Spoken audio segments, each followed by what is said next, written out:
Hi, I'm Dave, welcome to the channel.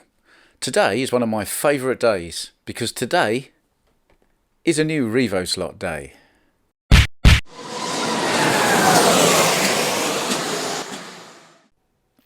So let's get straight into this and open the box. Now, there's a little Zaxpeed yellow sticker on the corner so you can possibly guess what it is. It is a Dodge Viper GTS-R. And what a beautiful thing it is. Now, I've had trouble in the past, as you may know, with Revoslots not having quite enough lacquer on them and paint looking a little dry. This is definitely not the case here. There is a huge amount of clear lacquer over the top of this paint, and it is utterly blemish free and completely perfect.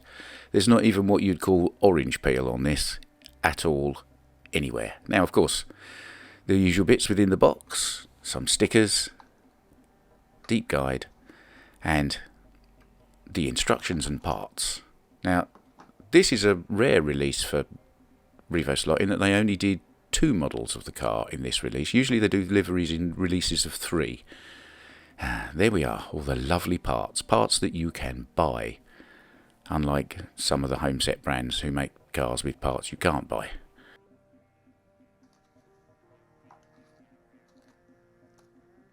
Right, let's get this. Oh, there's the magnet. Let's get rid of that. We don't need that.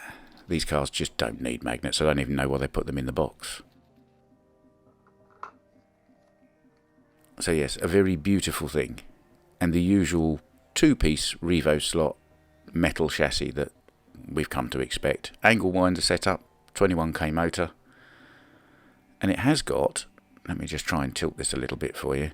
It has got both a slot for the Carrera switch, and they've made space for the Carrera sensor, so it might be possible to get a standard Carrera chip in here. There we are, lots of lovely float pre-set up from Revoslot in that car. I don't usually have to do a lot of tuning to these to make them quite quick. They just come out of the box and are very good.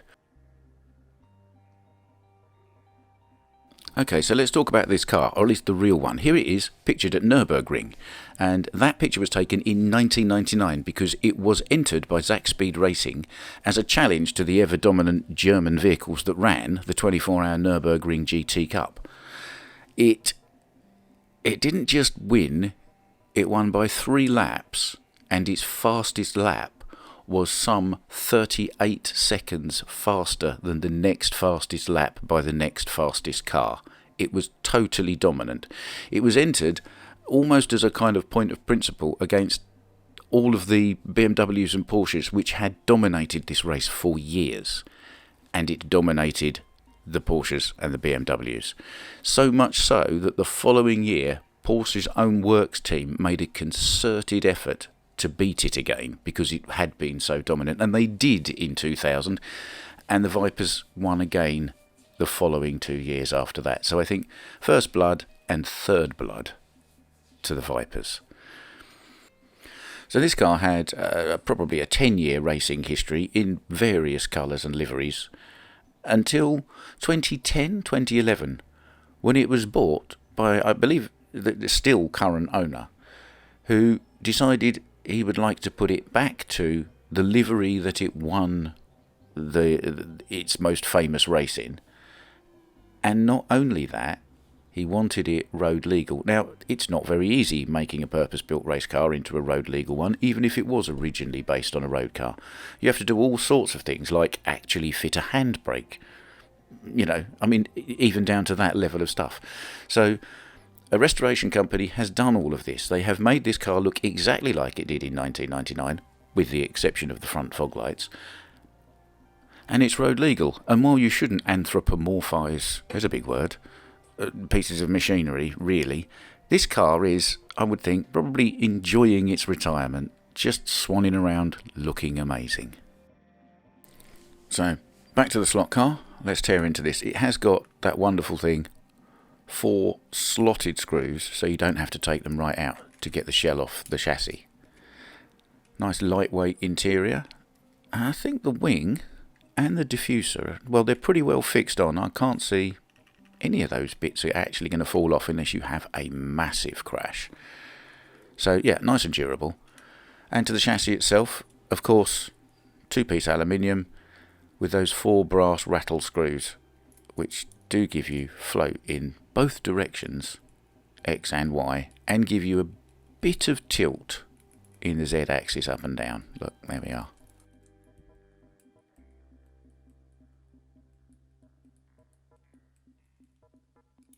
Now this chassis has got 4 extra countersunk holes at the front of the chassis. Now I don't have any other large Revoslots apart from this 911 to compare it with, which doesn't have those holes. Now I can only guess, because I haven't done any reading on this, I can only guess that it's possible because the front axle is currently attached to the outside piece and the rear axle is attached to the inside piece. I think it's possible to get some different spacers and take those posts and attach all 4 wheels to the centrepiece, so that the outer piece just provides body float. I might try it at some point, I don't know. In terms of comparing the cars themselves, the Viper is a good 5-6mm longer wheelbase than the 911, but rearwards they're pretty much the same track width, and I think the Porsche is a little wider at the front.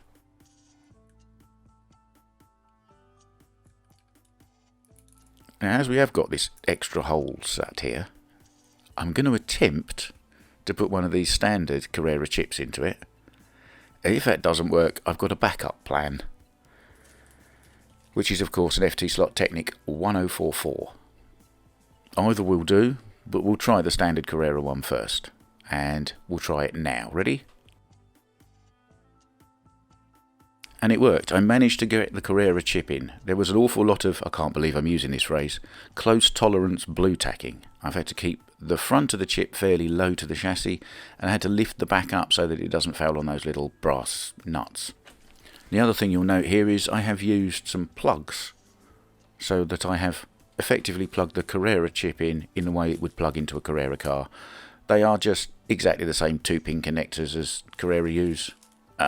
You can get them off eBay. They come from China and they cost next to nothing, as most things that come from China via eBay tend to do. And yes, there is way too much excess wire inside here that, you know, if you're a real hardcore racer, you'd say was using far too much weight. But right, we've got that fitted. The sensor does poke through the hole correctly, and we can put the shell back on this and tighten it up a little bit.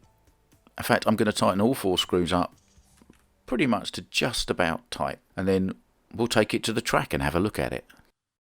So we are, a few moody slow-mo pans and things, just to give you a closer look at the car on the track. It is a very spectacular thing. The bright yellow gives it real presence on the track.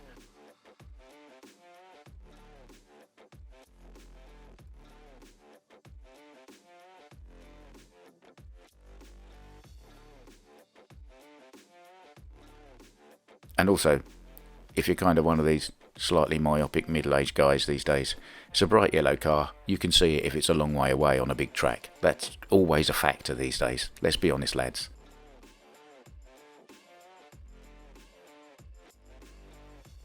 So, other than oiling it, I've done nothing to tune this car. Haven't trued the tyres or anything. We just put it straight on the track, and I'm going to just check the out-the-box experience, which... it's a Revoslot. The out-the-box experience on these cars is second to none. No magnet in there, and it's already making a reasonable attempt at a lap. I haven't tried to free the motor up or anything. It's just running itself in. So a little noisy to start with on the track because the tyres are sorting themselves out, and the motor is starting to free itself up and break in. You can see getting a bit more speed out of it now without it fishtailing quite so much. And literally in a handful of laps. And by the time I'd done 50 or 60 laps, as you can see, this car is now really quite planted on the track. Considerably quicker. A beautiful thing to drive. It's very predictable because it's slightly longer than the Porsche. The back end breaks out in a more progressive way when it does break out. So you get a chance to catch it usually. But it is everything you expect from a Revoslot. I can't quite believe it's this good without any adjustments at all. This one, I happen to get really lucky with this one, I think. Or maybe all of the Vipers are this good. I don't know. I've only got one. And talking of good, As I say, untuned, it made it to second on my leaderboard for the track. And in fact, if you look, sector 3, it's actually quicker than the Porsche, which is the fastest car we have. So, yeah, phenomenal thing. I really would recommend you get a Revoslot Viper. They're fantastic. It looks amazing. The quality and detail on the cars is amazing. They've done them for a while, and they do them in a lot of liveries. There's a PlayStation livery out as well at the moment, which is also quite cool. And I'm sure, knowing Revoslot, they'll release more liveries of it in the future. It's a great car to drive. It's so easy to control. It's pleasurable. There's no fighting with it once you get it out of the box to try and even get it to make a lap, like some of these extreme hobbyist brands. I mean, some of those turn up and you just think, well, don't know why they bothered putting them together. It might as well have been a kit, because I've got to take it completely apart to sort it out, to put it back together, to even get it to make a decent lap. Revoslots, none of that problem. Get a Revoslot if you haven't got one. Yes, they cost a bit more money than some of the other cars, but that money is well worth it. They are very rewarding things to drive. And finally, of course, we'll check in with our greatest critic of all cars and tracks, Mr. Thumbs Up Man, and surprisingly enough, he approves. Thanks for watching one of my videos. If you liked it, you'll find a button specifically for that. Please subscribe to the channel, it really does help. And check out this slot car channel.